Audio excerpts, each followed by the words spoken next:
And we begin the bulletin with news from West Asia. Israel launched at least 17 airstrikes in southern Beirut on Wednesday night. Lebanese State media said the strikes mark one of the most brutal nights in the capital's southern suburbs since the war erupted. The raids came after United States Secretary of State Antony Blinken, on a visit to Israel, pushed for a ceasefire in both Gaza and Lebanon.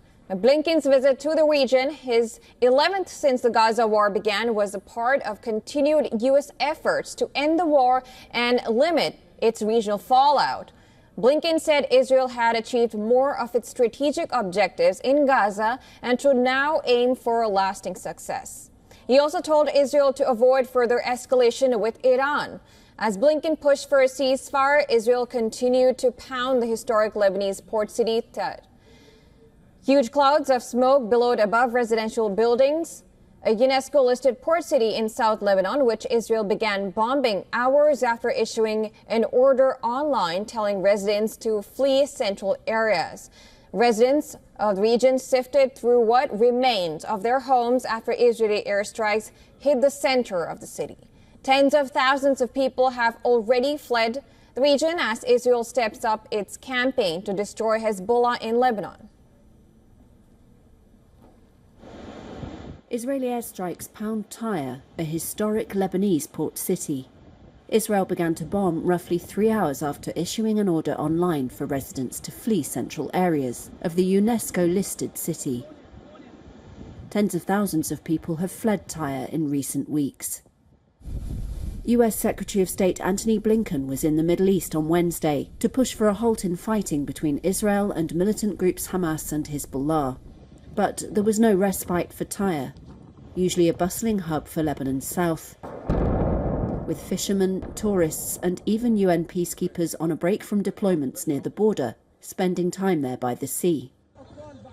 And no let-up either for besieged northern Gaza, which Palestinians were fleeing en masse on Wednesday.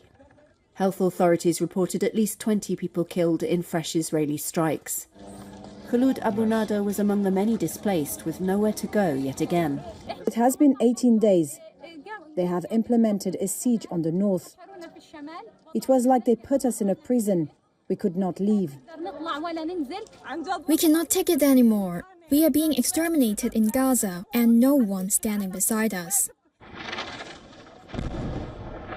In Lebanon, Israel's military said it had killed 3 Hezbollah commanders and some 70 fighters in the south in the past 48 hours, a day after confirming it had killed Hashim Safi ad-Din, the militant group's heir apparent leader. Since October 7th, a year ago, Blinken, in Tel Aviv before departing for Riyadh, said it was time for Israel to capitalize on its military victories.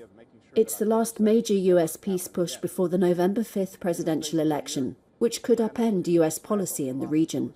Now is the time to turn those successes into an enduring strategic success.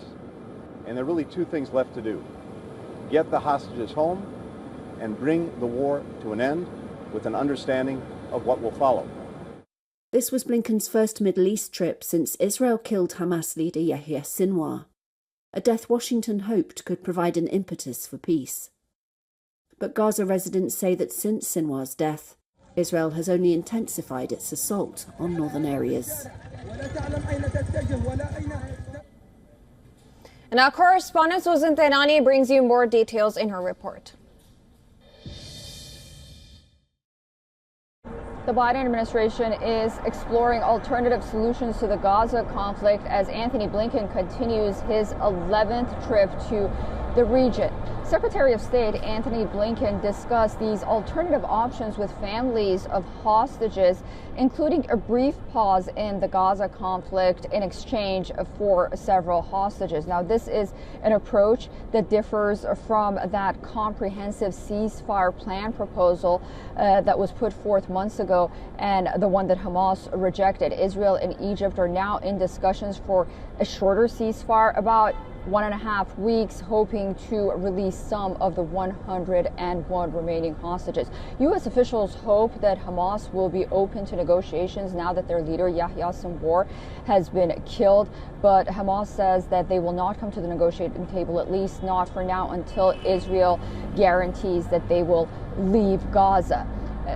Many analysts believe that this brief pause in the fight in Gaza will also help humanitarian efforts, which in turn may help the negotiations. Susan Terkwani reporting from New York for WION World this one.